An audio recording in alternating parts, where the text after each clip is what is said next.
presque de l'info, c'est la revue de presse de Nicolas Conteloup. Et aujourd'hui, qui est-ce ? C'est Jean-Pierre Pernaut qui est avec nous pour les titres. Bonjour Jean-Pierre. Eh oui, bonjour ma chère Julie, mon cher Thomas, et bonjour à tout le petit village charmant d'Europe 1. Alors c'est parti pour le bac 2017 avec, pour commencer, dès aujourd'hui, les épreuves du bac philo. Alors message aux lycéens qui nous écoutent, si vous voulez un vrai métier plus tard et donc ne pas finir comme Raphaël Enthoven coincé entre deux réclames, surtout répondez à côté. Une réclame, Véranda Kena. Être ou ne pas être, Véranda Kena. Oui, écoutez, je m'adapte à l'actu du bac philo. Oui, bon, allez, merci Stéphane Bern. On peut retrouver Jean-Pierre Pernaut pour les titres, peut-être. Allez, c'est parti avec mon premier titre. Dernière ligne droite avant le deuxième tour des législatives. Seuls 4 des 18 députés écologistes à l'Assemblée peuvent espérer être réélus. Les candidats verts sont tellement en voie d'extinction que des ours polaires viennent de monter une association de protection de l'écolo français. Et puis Golden Boy, le footballeur Cristiano Ronaldo aurait dissimulé au fisc près de 15 millions d'euros. Oui, donc la star portugaise a en tout 4 ballons d'or, mais surtout 2 couilles du même métal précieux. Bien vu.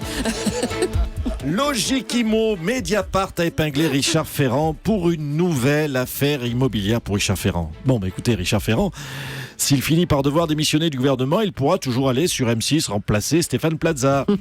La première affaire, c'était peut-être juste l'arbre qui cache la forêt.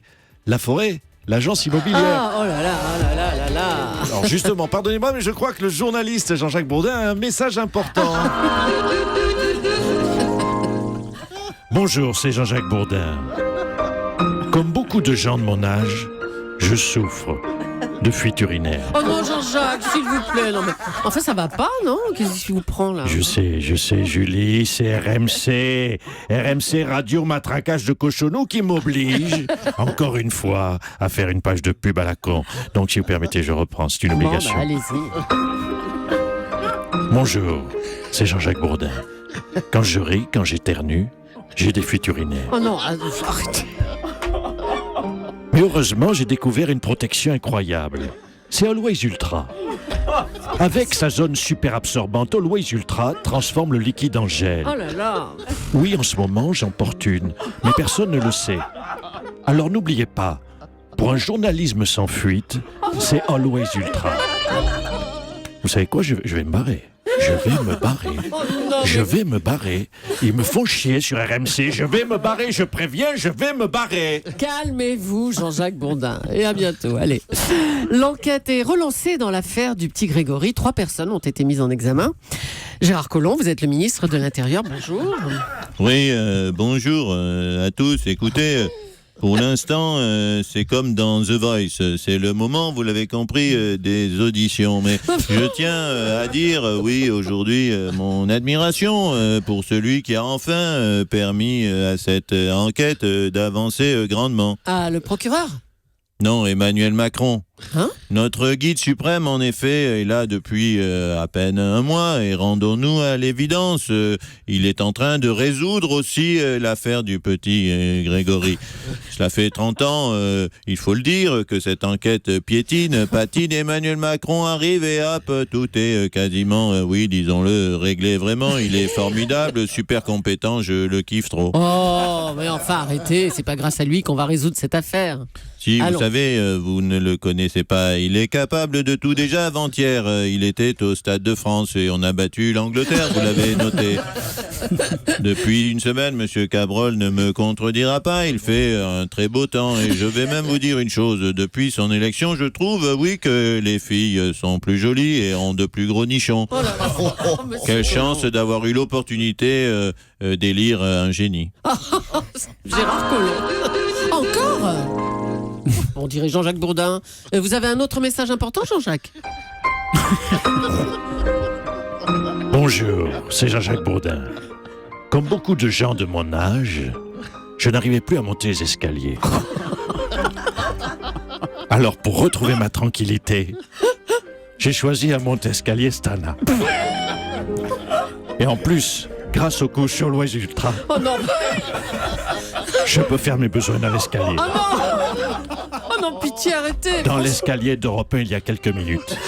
Alors si vous quittez ce studio et que vous descendez à l'accueil, faites gaffe en repartant. Bon, mais écoutez, on fera attention, Jean-Jacques. Non, mais ça suffit maintenant.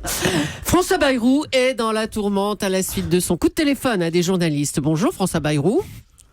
Écoutez, Alors, vous bonjour. avez déclaré, je ne peux... Permettez-moi de dire bonjour. Oui, allez-y, bonjour. Vous avez déclaré, je ne peux pas vivre avec un bœuf sur la langue. Écoutez, c'est une expression qui correspond au ministre de la Justice du gouvernement Macron et ses expressions de 1932. Oui, il est contagieux, mais le citoyen que je suis, vous direz que j'en ai ras le yonf qu'on vienne me casser les grelots. Bon, mais ça suffit avec l'excuse du citoyen qui s'exprime et pas le ministre, hein, ça suffit. Bon, écoutez, alors je vous repasse le ministre de la Justice. C'est pour vous, monsieur le ministre. Bonjour, je suis le ministre garde des Sceaux. Excusez le citoyen qui est en moi. Vous savez, il est un peu sanguin. Bon, je te pardonne, François. Merci, François. Ce n'est pas ma faute, c'est les journalistes qui me cassent les couilles. Hop, François, attention à ton langage, François. Ah bon, allez, merci les Je deux ferai Bayrou. attention, Merci François. à tous les deux.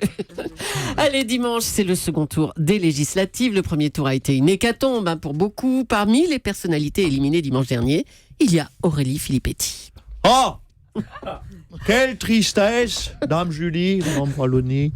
Salut le gars Soto. Alors, comme ça, mon Aurélie, mon ex, après s'être faire virer de chez moi, s'est fait virer de la politique. C'est pas son année. Non, Aurélie, arrêtez, monsieur disons-le. Montebourg. C'est triste une carrière qui s'arrête. Mais non, c'est pas triste. Allons, Julie. C'est pas triste, on rebondit dans la vie. Regardez-moi comme j'ai su sortir par le haut. Oh bah tu parles, vous faites du miel en Saône-et-Loire alors. Rendez compte, chère Julie, merci de le révéler. Une vie consacrée à la politique. J'ai même fait une business school de haut niveau. Et tout ça pour finir Maya l'abeille. En plus, vous n'avez vraiment pas de chance. Hein. Vous n'avez pas de chance dans les pages.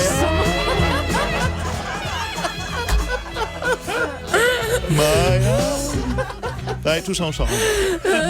Dans On les pourrait pages... monter une comédie musicale. Dans les pages saumon du Figaro, un article révélait que la production de miel avait chuté en 2016. Vous n'avez pas de chance, hein. Moins 30% à cause de la météo et à cause du frelon. Ah, mais qu'est-ce que tu veux que je te dise, ma Julie? Quand ça veut pas, ça veut pas. Ah, ouais. J'ai pas en ce moment, j'ai pas le filinge, le feeling. Hein, pas de filinge. C'est un putain de bordel, le frelon chinois qui va me planter ma PME, mais d'Île-de-France, je te le dis. Bon courage, monsieur Montebourg. Patrick Balkany a, lui, décidé d'apporter son soutien à la candidate En Marche de sa circonscription, plutôt qu'au candidat de son parti, les Républicains. Bonjour, Patrick Balkany. Oui, bonjour. Madame Julie, écoutez, c'est parfaitement exact. J'apporte tout mon soutien à la candidate En Marche. Je la trouve honnête, oui honnête, compétente. À mon avis, elle ne s'est jamais retrouvée dans des magouilles bizarres. Je l'appuie de toutes mes forces. Mais, attendez, c'est curieux quand même. Pourquoi vous soutenez votre adversaire? Bah écoutez, pour quelle paume hein. Ah oui.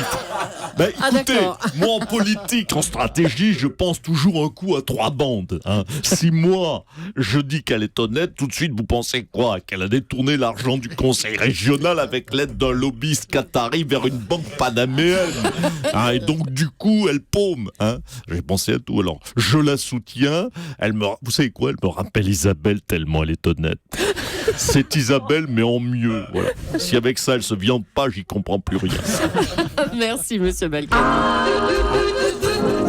On dirait que Jean-Jacques Bourdin veut intervenir une nouvelle fois. Bonjour, c'est Jean-Jacques Bourdin. Comme tous les gens de mon âge, j'aime prendre des bains. Oui, prendre des bains en écoutant André Rieu. Malheureusement, avec mes soucis de hanche, je n'arrive pas à lever la patte pour entrer dans ma baignoire. Heureusement, avec les baignoires à porte latérale Sécuribain, je peux profiter d'un délicieux instant de bien-être, comme le confirme cet auditeur et utilisateur convaincu. Ouais, Jacques, comment ça là? C'est à moi là de lire le texte à la colle là? Oui, c'est à vous, René, c'est à vous. Grâce à Sécuribain, je peux me prélasser dans mon bain, un bain moussant, que j'apprécie comme ce pédé de Thomas Soto là, avec des bougies de Tarlouse, je le vois bien là. Les huiles essentielles de tapette et mon cul qui sent la violette. Oui, merci René. Merci pour cette touche de sensibilité féminine qui vous va bien. Et je te parle même pas des crèmes hydratantes au jojoba de mes couilles, au monoï de mon fior. Oui, René, restez sur le texte de la pub, décidément. C'est pas facile, ces pages de pub sur RMC, c'est pas facile, je vais me barrer. Mon pauvre Jean-Jacques Blondin. Merci, bravo Nicolas. Attendez, Arnaud Montebourg, juste pour le plaisir, s'il vous plaît.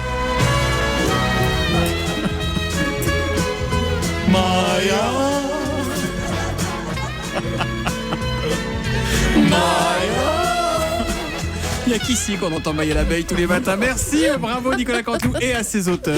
Laurent Vassilian, Arnaud Demanche et Philippe Cavrivière. Retour demain 8h40.